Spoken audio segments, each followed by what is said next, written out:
여러분과 함께 나누도록 하겠습니다. 빌립보서를 시작하면서 1절과 2절에서 인사말을 했던 바울, 3절부터 8절에 빌립보 교회로 인한 감사를 하나님 앞에 먼저 올려드립니다. 그리고 오늘은 세 번째 주제입니다. 빌립보 교회를 향한 기도를 올려드리고 있습니다. 바울에게 있어서 성도들에게 권면을 하는 것과 하나님께 기도한다라는 것은 별개의 이야기가 아니었습니다. 여러분 한번 생각해 보십시오. 이 교회가 너희들이 이렇게 되기를 원한다라고 그들에게 말을 하면 그게 권면이 되고 설교가 됩니다. 그런데 이들이 이렇게 되기를 원한다라고 하나님께 기도하면 그게 바로 기도가 되는 것입니다. 따라하십시다. 사람에게 말하면 권면이고 하나님께 말하면 기도입니다. 그러니 여러분, 기도와 권면 또는 소원이라는 것은 별개의 것이 될 수가 없다라는 겁니다. 물론 생각 없이 기도하는 사람들이 있습니다. 되는 대로 기도하는 사람들도 있습니다만, 제가 지금 하고 있는 말은 깊이 생각해서 꼭 필요로 하는 것을 사랑의 마음을 담아 간절한 마음으로 하는 진실된 기도를 들어보면 그 사람이 무엇을 꿈꾸는지, 어떤 삶을 기대하고 있는지를 알 수 있게 됩니다. 그래서 여러분, 기도는 일종의 예언이 될 수도 있습니다. 왜요? 내가 간절히 기도하면 하나님이 그대로 이루어 주실 것이기 때문에 여러분, 미래의 일이기는 하지만 오늘 내가 기도하고 있는 일이 미래의 나의 모습이 될 거라는 겁니다. 또 그뿐만이 아닙니다. 어떤 주제를 가지고 간절히 기도하는 사람, 진실되게 기도하는 사람은 그 기도가 이루어지도록 살아가게 될 겁니다. 그러니 여러분, 기도를 보면 그 사람을 알 수 있게 되는 거죠. 옆에 분에게 한번 인사하십시다. 당신의 기도를 들어보면 당신이 누구인 줄 알 수 있습니다. 시작. 제가 우리 권사님들이나 성도님들에게 가끔 이런 말씀 드립니다. 입에서 흘러나오는 레파토리 기도를 하지 마십시오. 그냥 시작하면 막 달려가는 그런 기도 하지 마십시오. 생각을 하고 단어 하나, 표현 하나를 그렇게 깊이 묵상하며 기도하십시오. 그래서 여러분, 줄줄줄줄 기도하는 것이 기도 잘하는 게 아니라 깊이 생각하며 진실된 소원을 담아 또박또박 하는 기도가 훌륭한 기도가 되는 겁니다.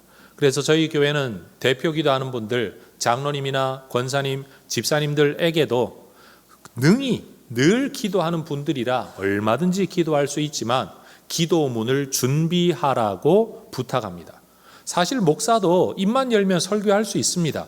그러나 잘 정리된 중언부언하지 않는 설교를 하기 위해 이렇게 원고를 준비하지 않습니까? 마찬가지로 성도들도 누군가를 대표해 기도할 때는 내가 원하는 대로 내 방식대로가 아니라 온 교회를 대표한다라는 면에서는 단어 하나, 표현 하나를 잘 준비해서 기도하는 것이 옳습니다. 그래서 저희 교회는 대표 기도는 생각으로 하지 말고 써와라. 써오면서 준비해라. 단어 하나를 고치고 문장 하나를 고치면서 그렇게 준비하도록 요구를 합니다. 그런데 여러분, 개인 기도도 평상시에 하던 대로만 하지 마시고 여러분, 새로운 표현, 간절한 마음을 담아 기도할 수 있기를 바랍니다. 예수님께서 제자들에게 기도를 가르치셨습니다.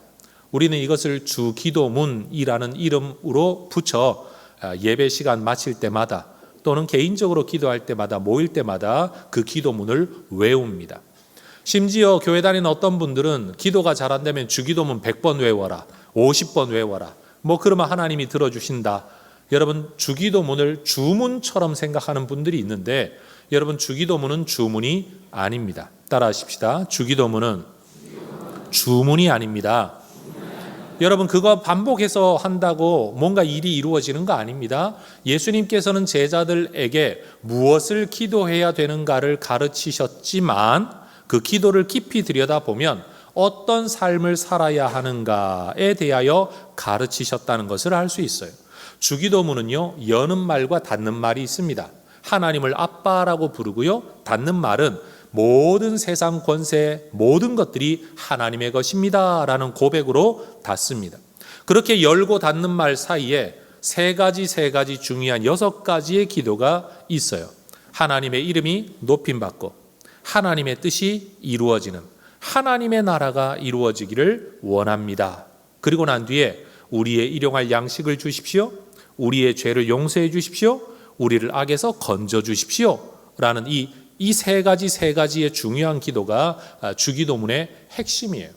여러분, 이것은 기도인 동시에 우리의 삶의 방향성입니다. 우리의 삶은 하나님의 이름이 높임받는 삶이어야 된다.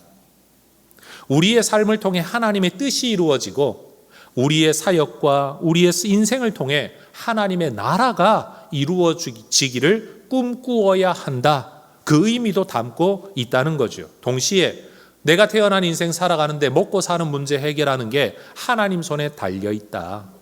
내 인생의 죄의 문제는 오직 주님만이 해결하실 수가 있다. 내가 알 수 없는 내 인생의 미래에 모든 험한 것, 악한 것에서부터 나를 건져 주실 분은 하나님 한 분뿐이다. 여러분, 하나님을 의지로 삼고 생명의 자원으로 삼고 살아가겠다는 결심과 결단과 고백이 바로 그 주 기도문에 담겨 있다라는 말입니다. 그러니 여러분, 기도는 단순한 기도가 아니라 기도는 삶의 방향성이다. 기도는 우리 인생의 목표가 되어야 된다라는 거죠. 오늘 다시 본문의 이야기로 돌아오면 바울이 빌립보 교회를 향해 기도하고 있지만 그것은 빌립보 교회가 이런 교회가 되기를 원한다라는 바울의 소원, 빌립보 교회 성도들이 어떤 그리스도인이 되어야 하는가에 대한 소원을 담고 있다라는 것입니다. 그러니 여러분, 우리도 오늘 이 본문을 보면서 한쪽으로는 그리스도인으로서 우리가 무엇을 기도해야 되는가를 배우고, 또 다른 한쪽으로는 우리가 이런 삶을 살아야 되는 거로구나 라고 배우게 되는 은혜가 있기를 주의 이름으로 축원합니다. 여러분, 바울은 빌립보 교회를 위해 가장 먼저 9절로 기도를 합니다. 같이 한번 읽어 보겠습니다. 내가 기도하노라. 너희 사랑을 지식과 모든 총명으로 점점 더 풍성하게 하기를 원한다. 바울이 빌립보 교회를 위해 드리는 첫 번째 기도는 그들이 사랑이 더 풍성해지기를 기도합니다. 숫자 많아지기를 기도하지 않았습니다. 건물 짓기를 기도하지 않았습니다. 유명한 사람 되라고 기도하지 않았습니다. 니네 교회에서 대통령 나오기를 기도하지 않았습니다. 여러분, 무엇보다도 우선된 기도는 뭐냐? 하나님의 사랑으로 너희가 더 풍성해지기를 원한다. 여긴 두 가지 의미가 있습니다. 그들이 하나님의 사랑을 받아 누리는 일에 풍성해져야 되고, 그들이 하나님의 사랑으로 누군가를 사랑하는 일이 또한 풍성해지기를 바울은 원했다라는 겁니다. 우리 대부분은 사랑이라는 단어를 떠올릴 때마다 정서와 감정의 영역에 깊이 연관되어 있다라고 생각을 하죠. 그래서 좀 정서적으로 풍성한 사람들에게 사랑이 넘친다라는 말을 할 때가 많죠. 좀 냉철하고 이성적인 사람에게 사랑이 넘치십니다, 이런 인사 잘 안 하죠. 그런데 바울은 뭐라고 말을 하느냐? 진짜 풍성한 사랑을 하려면 감정과 정서만으로는 해결이 되지 않는다. 거기에는 지식이 필요하다. 거기에는 총명이 필요하다라고 말합니다. 총명이라는 단어를 말하면 우리는 똑똑함이라고 설명을 하지만 바울은 지금 똑똑함이라는 의미로 이 단어를 사용하고 있는 게 아닙니다. 하나님의 말씀에 근거한 깨달음과 지식으로 말미암은 지혜, 처신할 줄 아는, 볼 줄 아는 눈, 안목, 태도, 관점, 이 모든 것들을 포함하고 있는 말이죠. 여러분, 우리가 하나님을 사랑하게 되려면 어떻게 해야 될까요? 하나님이 계신 줄 알게 되는 방법은 성경 외에는 없습니다. 하나님이 어떤 분인 줄 알 수 있는 길도 성경 외에는 없습니다. 하나님이 어떤 능력을 가지고 있는 분인 줄 알게 되는 방법도 성경 외에는 없습니다. 다시 말하면 하나님을 사랑하는 길은요, 성경을 모르면 사랑할 수가 없습니다. 믿을 수도 없고 사랑할 수도 없다라는 겁니다. 성경을 통해 하나님을 알아갈 때 우리는 그 하나님을 더 깊이 이해하게 되고 그리고 그 하나님을 사랑할 수 있게 됩니다. 하나님만 그런 게 아닙니다. 사람도 마찬가지입니다. 사람이 어떤 존재인가를 우리가 경험하게 되지만 여러분, 우리가 인간의 본질 자체를 경험하는 것도 아니고 세상의 모든 사람을 경험하는 것도 아닙니다. 때때로 살아오는 동안에 어떤 연애 과정을 거치면서 정말 나쁜 남자, 나쁜 여자를 만난 사람들은 이후에 나는 사랑을 하지 않을래요. 결혼을 하지 않을래요. 세상의 모든 남자는 다 도둑놈이에요. 이렇게 말씀하는 분도 계시지만 내가 경험한 한두 사람이 세상의 모든 사람은 아니죠. 여러분, 사람이 누구인가를 알려주는 것도 결국은 성경밖에는 없습니다. 성경을 들여다보아야 인간이 누구인 줄 알게 됩니다. 그렇게 훌륭했던 모세도, 아브라함도, 이삭도, 야곱도, 요셉도, 여러분 다윗 같은 사람도, 바울이나 베드로 같은 사람도 이게 인간의 본질이로구나. 믿음이 있는 사람도, 능력 있는 사람도, 권력 있는 사람도 이게 인간의 본질이로구나. 없고 힘든 형편에 사는 사람들에게도 여전히 죄성이라는 것이 있구나라는 것을 알게 된다라는 겁니다. 다시 말해 여러분, 성경을 통해 사람을 이해해야 내가 나를 받아들일 수 있습니다. 그리고 다른 사람을 인정하고 받아들일 수가 있게 된다는 겁니다.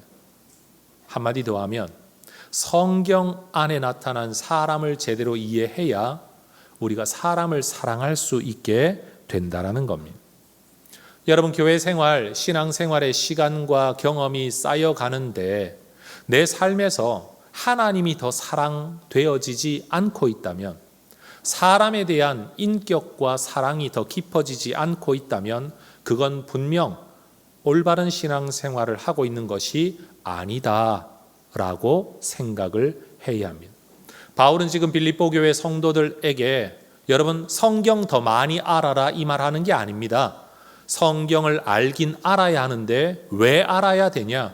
하나님을 더 사랑하고 사람을 더 사랑할 수 있으려면 이 하나님의 말씀을 알아야 된다라는 겁니다. 여러분, 성경 지식 자체가 목적이 아닙니다. 그 성경 지식을 통해 하나님을 사랑하고 사람을 사랑하는 것. 그러니 여러분, 성경을 아무리 많이 암송하고 성경 퀴즈 대회 나가기만 하면 1등을 하는 사람이라고 할지라도 여러분, 그의 삶과 그의 인격을 통해 사람들이 사랑받고 사랑을 할 수 없다면 그는 성경만 아는 사람이지 하나님의 뜻, 하나님의 말씀을 아는 사람이라 이렇게 말할 수는 없다라는 거죠. 여러분, 우리 모두가 하나님을 더 깊이 사랑하고 사람을 사랑하는 하나님의 백성들 되기를 주의 이름으로 축원합니다. 여러분, 성경에 보면 한 가지 예를 들어 여러분, 부부도 더 깊이 사랑하게 되는 길이 뭐냐 하면 그저 사랑해야지 결심한다고 사랑하게 되는 게 아니라고 말씀합니다. 눈에 콩깍지가 씌었다라고 말할 만큼 그 많은 만났던 사람들 중에 다른 사람은 다 포기하고 이 사람과 결혼하겠노라고 결심하고 부모 앞에 사람들 앞에 나 평생 살겠다고 서약까지 했음에도 불구하고 여러분 한참 살고 나면 마음이 많이 달라지죠. 이유가 뭘까요? 감정에 근거하면 그렇게 된다는 겁니다. 여러분, 화면을 보며 성경 한 구절 한번 읽어 보십시다. 베드로전서 3장 7절 말씀입니다. 시작. 남편들아, 이와 같이 지식을 따라 너희 아내와 동거하고 그를 더 연약한 그릇이요 또 생명의 은혜를 함께 이어받을 자로 알아 귀히 여기라. 이는 너희 기도가 막히지 아니하게 하려 함이라. 여러분, 내 평생 사랑하며 살겠다고 결심한 사람에게 대하여서도 성경이 뭐라고 말을 하는가 하면 남자와 여자가 함께 어우러져 평생을 살아가려면 사랑하며 살려면 지식이 필요하다라고 이야기합니다. 따라하십시다. 지식을 따라 동거하라. 지식을 따라 살아가야 된다. 지식을 따라 함께 살아야 된다라는 겁니다. 하나님께서 남자와 여자를 만드실 때에 하나님께서 만드신 특성 자체가 여성은 더 연약하게, 예민하게 그렇게 만드셨다. 이거 지금 성경이 하고 있는 말씀입니다. 여러분, 부부는 생명의 유업과 은혜를 함께 물려받을 존재다라고 이야기합니다. 어떤 생명인지 알 수는 없습니다. 여러분 세상에서는요, 한 남자와 한 여자가 만나 살다가 맞지 않으면 갈라서면 그만이다 라고 이야기를 합니다. 섹스라는 것은 남성과 여성이 생물학적으로 만나 정서적 교감을 나누는 하나의 방법이다. 누구하고든지 나눌 수 있는 것이다. 이야기를 합니다. 그러나 성경은 뭐라고 말을 하는가 하면 남성과 여성이 만나 성관계를 맺는 이것은 단순한 생물학적 관계가 아니라 영적인 여러분 교제이다. 거기엔 우리가 알 수 없는 영적인 현상이 있다.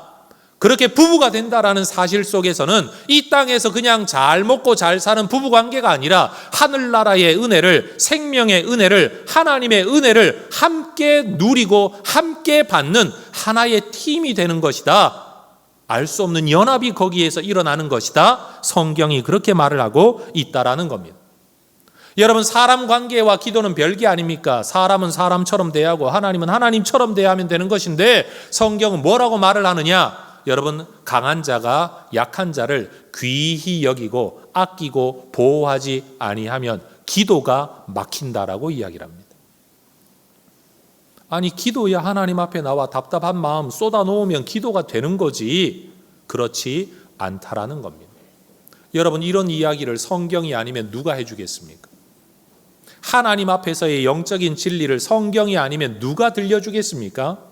사람 관계가 하나님과의 관계에 영향을 크게 미치고 있다는 사실을, 여러분, 싸우는 건 싸우는 거고 기도는 기도고 예배는 예배라고 우리는 생각을 하고 있는데 그것이 엄청난 영향을 주고받고 있다는 것을, 사람과 사람이 만나 사랑을 하고 함께 살아가는데 여러분 그것이 하늘나라와 뭔가 이어지는 영향이 있다는 것을 성경이 아니면 누가 들려주겠냐라는 거예요. 그러니 이 땅을 사는 동안 여러분, 사람을 더 깊이 귀히 여기며 사랑하며 살아가는 것도 성경의 지식이 있어야만 가능하다라는 겁니다. 여러분, 진짜 세상에서의 알콩달콩한 금슬 좋은 부부를 넘어서서 영적 우로의 깊은 교제까지 이어지는 진짜 사랑을 하려면 여러분, 지식을 따라 동거하라. 성경은 그렇게 말하고 있습니다. 다시 말해 오늘 빌립보서 여러분 1장 9절이 우리에게 바울을 통해 들려주는 것처럼 더 깊은 사랑, 더 풍성한 사랑은 지식과 총명이 있어야 가능하다라는 겁니다. 아마 어떤 분 그러시겠죠. 목사님, 교회 다니는 사람들도 잘만 헤어지고 잘만 싸우고 심지어 목사님들 중에도 아내를 구타하는 사람들도 있다고 들었는데요. 있습니다. 사실입니다. 실제입니다. 그러나 여러분, 저는 이렇게 말하고 싶어요. 정말로 성경을 제대로 배워 지식과 총명을 가지게 된다면 그렇지는 않을 거다. 여러분, 배운다고 모든 사람이 배우는 대로 살지는 않지 않습니까? 여러분도 마찬가지입니다. 이 자리에 앉아 지금 제 설교를 듣는다고 해서 모두가 이 말씀대로 살지는 않겠죠. 저는 그렇게 되기를 원치 않지만 여러분, 우리 모두가 하나님의 말씀에 대한, 하나님의 뜻에 대한 더 분명한 지식과 총명을 깨우쳐서 여러분, 우리가 더 깊이 사랑하는 사람들이 되기를 주의 이름으로 축원합니다. 신앙의 연조가 쌓이고 여러분, 성경 지식이 쌓여가면 인격이 더 성숙해야 되겠죠. 특별히 그 인격이 뭐냐? 여러분, 사람에게 대한 허용성, 포용성, 그리고 인내성, 그리고 사람을 권면하고 위로하고 품어주는 마음이 커져야 될 겁니다. 그래서 어떤 면에서 이렇게 말할 수 있을지도 모릅니다. 한번 따라 하십시다. 신앙의 성장은 인격의 성장입니다. 다시요. 인격이 성장하고 있지 않다면 신앙이 성장하고 있지 않은 것입니다. 여러분, 교회 일 좀 열심히 하고 헌금 좀 많이 하고 여러분 선교하는 일에 열심을 내고 있는데 그 사람 옆에만 가면 누구든지 상처를 받고 그 사람이 있는 곳에는 언제나 어려운 일이 생기고 사람들과 깨어짐이 생겨나고 있다면 그가 비록 목사요 선교사라고 할지라도 그는 지식과 총명을 가지고 더 깊은 사랑에 도달한 사람이 아닌 것이에요. 그러니 바울이 지금 하고 있는 기도가 뭡니까? 그렇게 살면 안 된다라는 거죠. 너희가 그저 교회 일이나 열심히 하는 그리스도인이 되면 안 된다라는 거죠. 목사한테나 가서 아양 떨고 믿지 않는 사람들 앞에 가서는 괴팍스러운 그런 사람이 되면 안 된다라는 거죠. 예수쟁이들끼리 모여가지고는 희희낙낙 즐거워하면서 믿지 않는 사람들 앞에서는 그렇게 못되게 굴 수 없는 그런 사람이 되면 안 된다라는 거죠. 하나님이 정말 우리에게 원하는 삶이 뭔지, 성도의 삶이 뭔지 그 지식과 총명으로 인하여 너희가 사랑이 풍성한 사람이 되기를 원한다.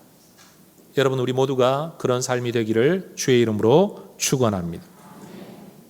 사실 인간 관계 안에서도요, 성경 아니라고 할지라도 여러분, 우리는 지식이 더 큰 사랑을 만들어낸다는 것을 우리는 이미 경험합니다. 예를 들면 이런 거죠. 내가 볼 땐 정말 이해되지 않는 행동과 말과 삶의 모습을 가진 사람이 있는데 어느 날 뜻하지 않게 그 사람으로부터 또는 다른 사람으로부터 그 사람의 지나온 삶의 이야기를 들을 때가 있죠. 그런데 그 사람 이야기를 듣고 나니까 그렇게 이해가 안 되고 이상했던 그 사람의 삶이 이해될 때가 있습니다. 여러분, 그런 경험 없으십니까? 그래서 여러분, 세상에는요, 알고 나면 모두 사랑하게 됩니다. 알고 나면 이해하고 용납하게 됩니다.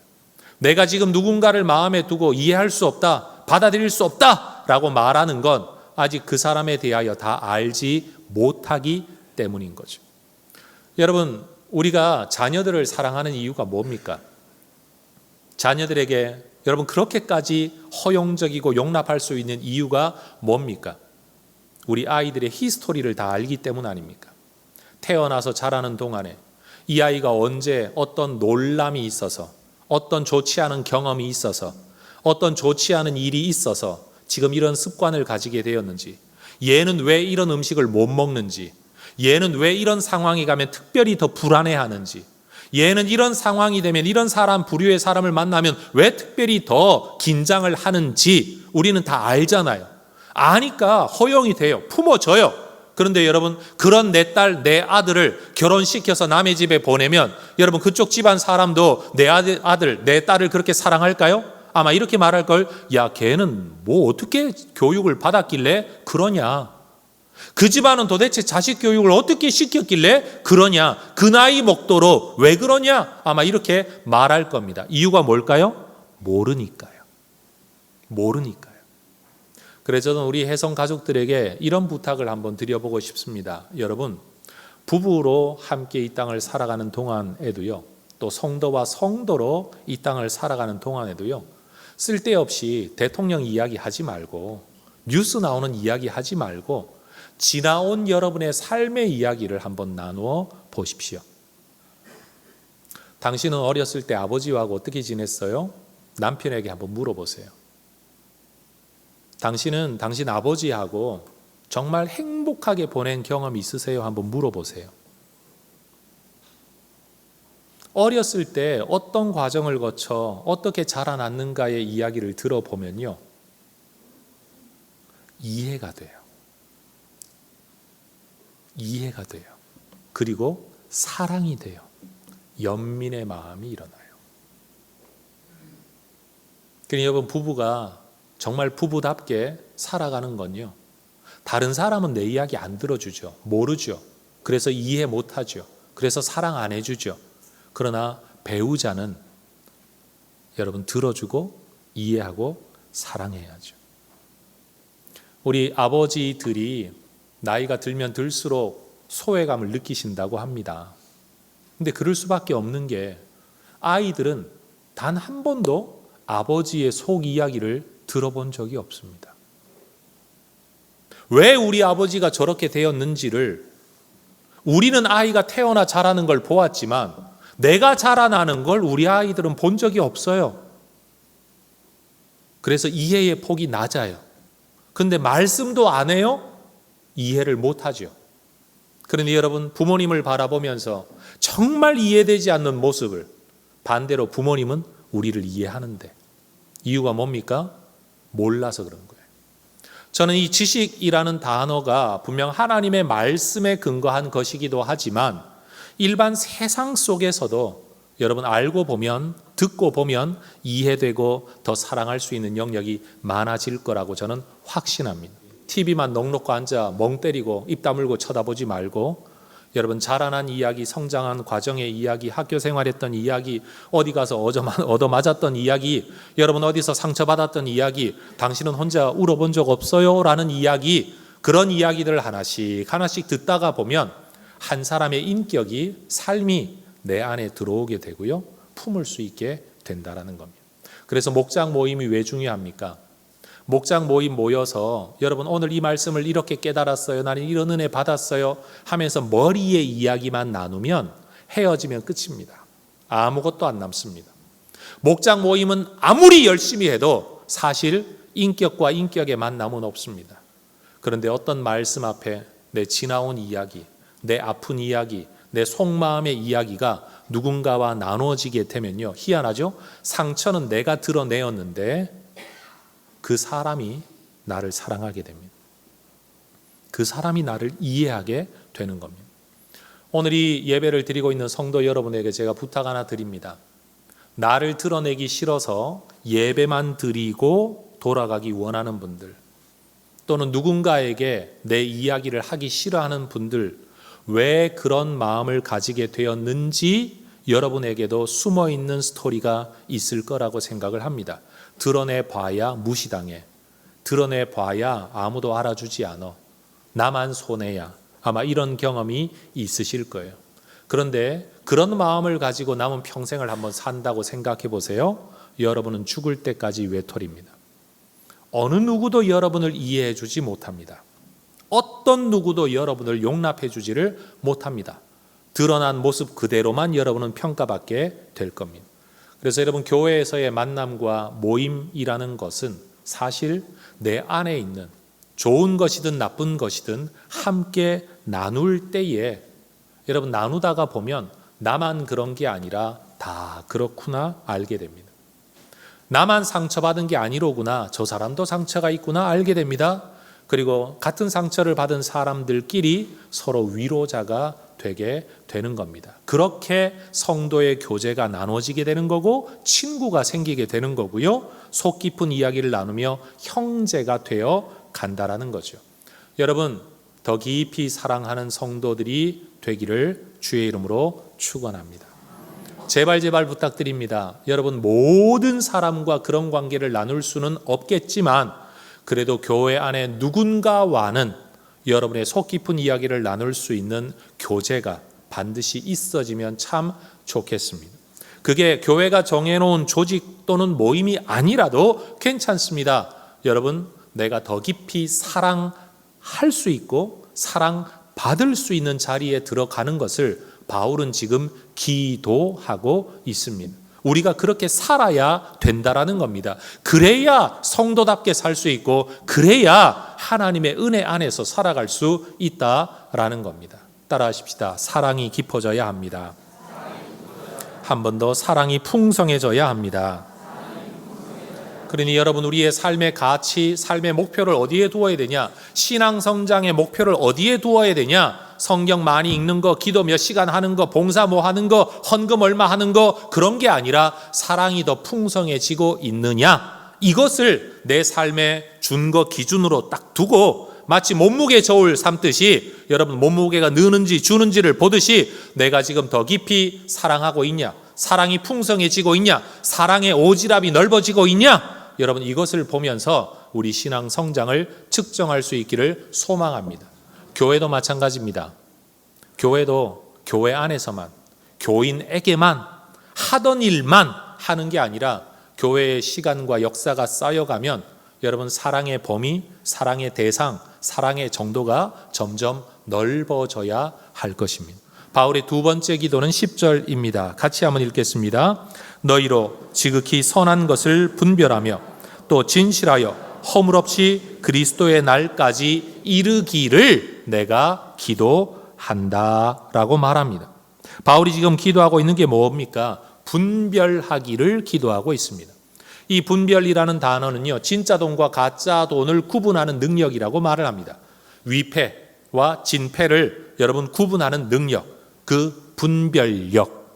이 분별력을 가지고 여러분 모든 것들이 분명하게 확실한 상태에서 허물 없이 다른 사람에게 걸림돌이나 폐를 끼치지 않고 그리스도 예수의 날까지, 세상 마지막 날까지 너희가 살아갈 수 있기를 내가 원한다. 이 분별력을 무엇을 분별해야 되느냐? 지극히 선한 것을 분별할 수 있어야 된다.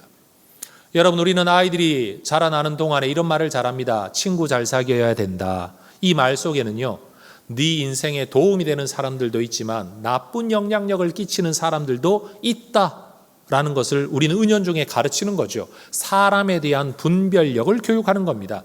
얘들아, 길거리에 음식 있는 거 아무거나도 사 먹으면 안 된다. 네 몸에 진짜 유익한, 입맛 따라가면 안 된다. 유익한 음식 먹어야 된다. 우리가 그렇게 말을 하는 겁니다.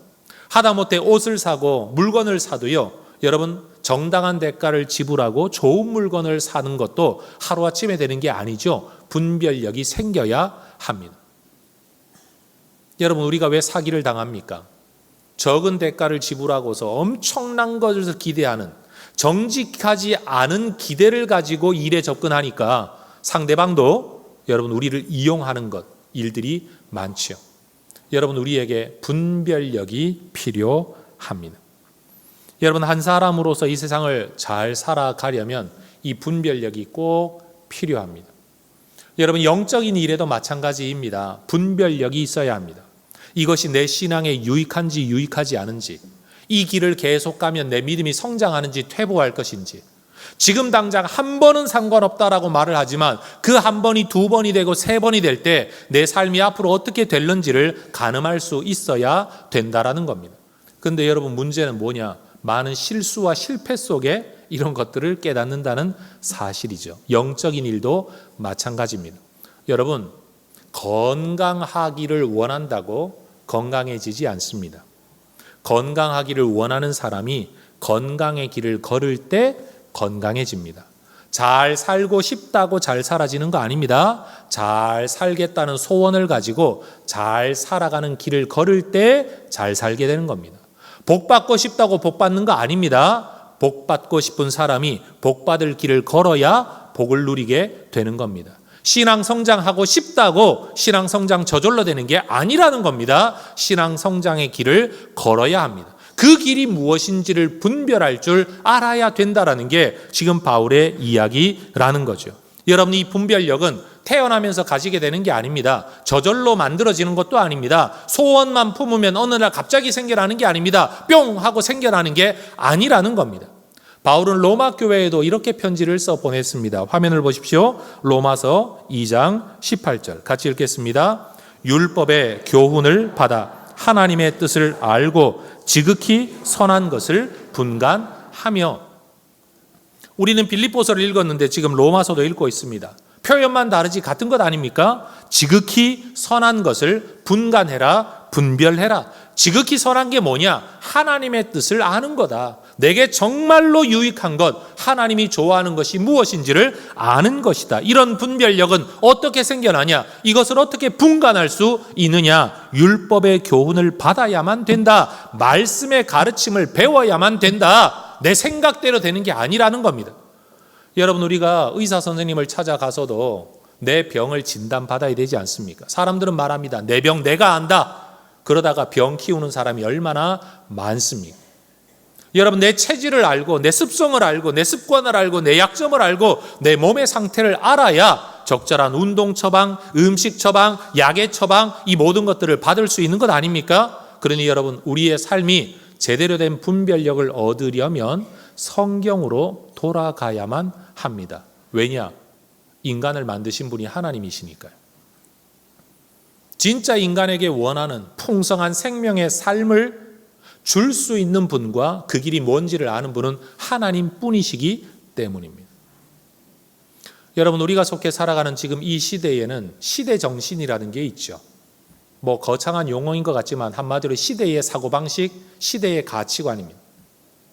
옛날에는 그러지 않았는데 이 시대는 당연하게 된 그런 것들, 또는 다른 나라에 가면 달라야 되는데 우리나라 사람들끼리는 다 통용이 되는 어떤 가치관, 상식이라는 것들이 있다라는 겁니다. 우리도 예수를 믿지만 이 세상을 살아갑니다.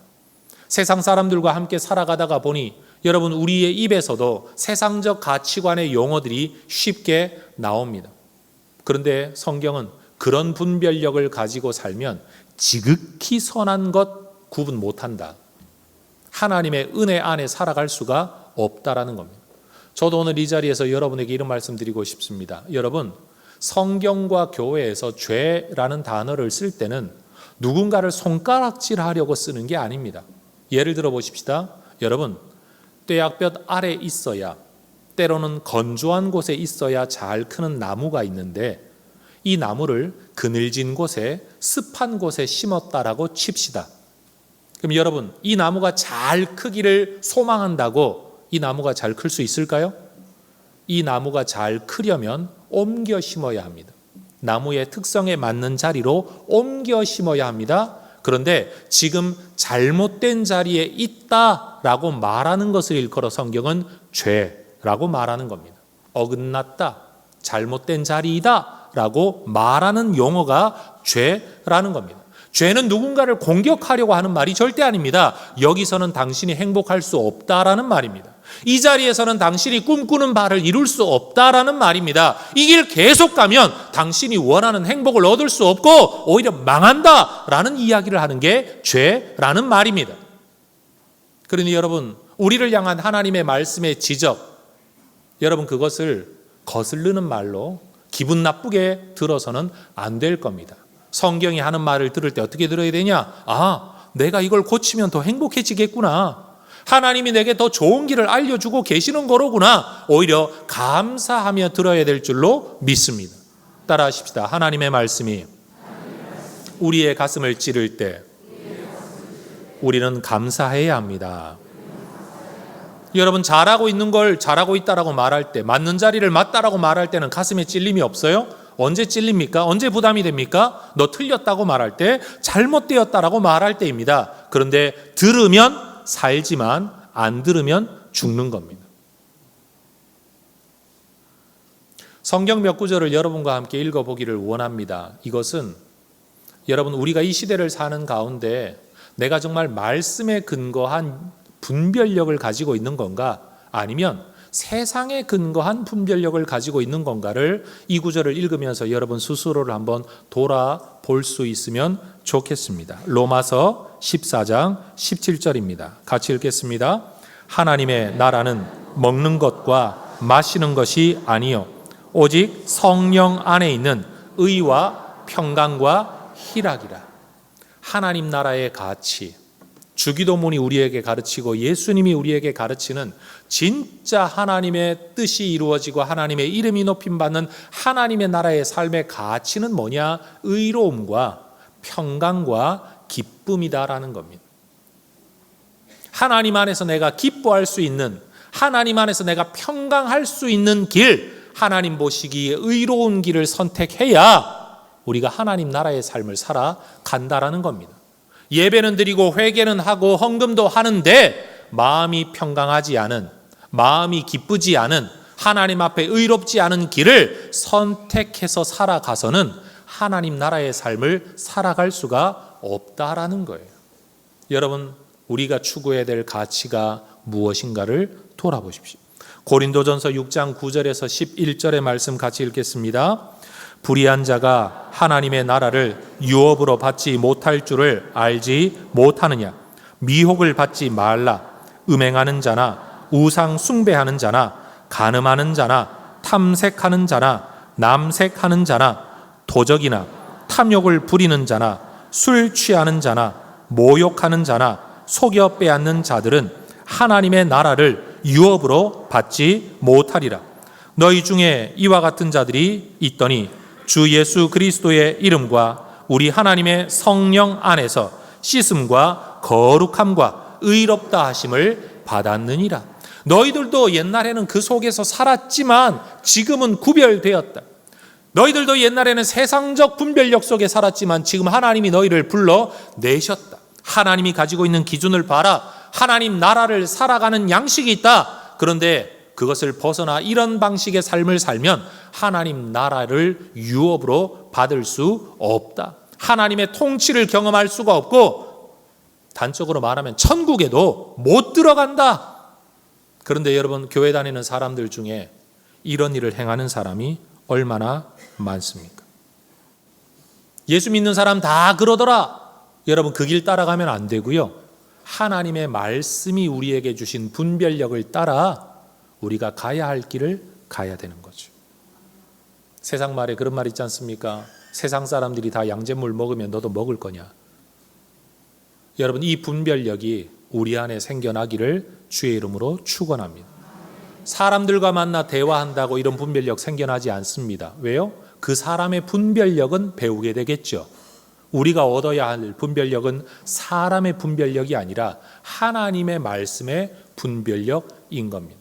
그런데 다시 한번 부탁드립니다. 성경을 덮어놓고 신앙생활하는 사람들은 성장할 수가 없습니다. 성경을 열고 읽고 묵상하고 생각하고 성경으로 대화하면서 여러분 우리가 성경의 분별력을 따라가야 될 줄로 믿습니다. 여러분 우리가 이 시대가 가지고 있는 여러 가치관이 있지만 세상이 그렇게 있는 걸 우리가 뭐라고 말할 수는 없습니다만 우리는 분명 우리가 추구해야 될 가치관이 있다라는 겁니다. 갈라디아서 5장 19절 이하에도 동일한 말씀이 있습니다. 제가 읽겠습니다. 육체의 일은 분명하니 곧 음행과 더러운 것과 색을 좋아하는 것과 우상 숭배와 주술과 원수 맺는 것과 분쟁과 시기와 분냄과 당 짓는 것과 분열함과 이단과 투기와 술 취함과 방탕함과 또 그와 같은 것들이라. 전에 너희에게 경계한 것 같이 경계하노니 이런 일을 하는 자들은 하나님의 나라를 유업으로 받지 못할 것이다. 여러분 말씀에 근거한 분별력, 말씀에 근거한 가치 판단의 기준을 잘 배워갈 수 있기를 축복합니다. 여러분 이렇게 살아갈 때 우리의 삶에 어떤 결과가 맺히게 되느냐? 바울의 세 번째 기도인데 사실 이것은 세 번째 기도라기보다는 첫 번째와 두 번째 기도 또는 삶의 방향성을 따라 살면 저절로 맺어지는 결과입니다. 11절 같이 읽겠습니다. 예수 그리스도로 말미암아 의의 열매가 가득하여 하나님의 영광과 찬송이 되기를 원하노라. 여러분 우리가 예수 그리스도를 따라 말씀을 따라 의를 따라 은혜를 따라 십자가 공로를 따라 이런 순종의 삶을 살아가면 다시 말해 하나님에 의한 지식과 총명으로 사랑이 풍성해지는 삶을 살아가면 말씀에 근거하여 훈련받아 하나님 나라의 분별력을 가지고 지극히 선한 것 좋은 것을 따라 살아가게 된다면 우리의 삶에는 의의 열매가 맺혀지게 될 거라는 겁니다. 그 의의 열매는 뭐냐? 아마 갈라디아서 말씀을 인용해 보자면 성령의 열매라고 말할 수 있겠죠. 사랑, 희락, 화평, 오래 참음, 자비, 양선, 충성, 온유, 절제 같은 이러한 성령의 열매들이 우리의 삶에 저절로 생겨나게 될 거라는 겁니다. 여러분 사람에게 대한 제일 큰 오해가 뭐냐 하면 그 사람이 뭘 하고 싶으냐에 대한 미래만 이야기하면요 모두가 좋은 사람이에요. 모두가 훌륭한 사람이에요. 모두가 대단한 사람이에요. 그런데 진짜 대단한 사람은 언제 판가름이 나냐? 미래를 말할 때가 아니라 지나온 과거를 보여줄 때 그가 진짜 훌륭한 사람인지 대단한 사람인지가 판가름 나게 되는 거죠. 성도 여러분, 우리의 삶에 남는 열매가 무엇이냐가 우리가 누구인가를 보여주는 겁니다. 여러분 우리의 삶에 이 의의 열매가 맺혀져야 될 것입니다. 우리가 이런 삶을 살게 되면 여러분 우리는 하나님의 영광과 찬송으로 삼아 주신답니다.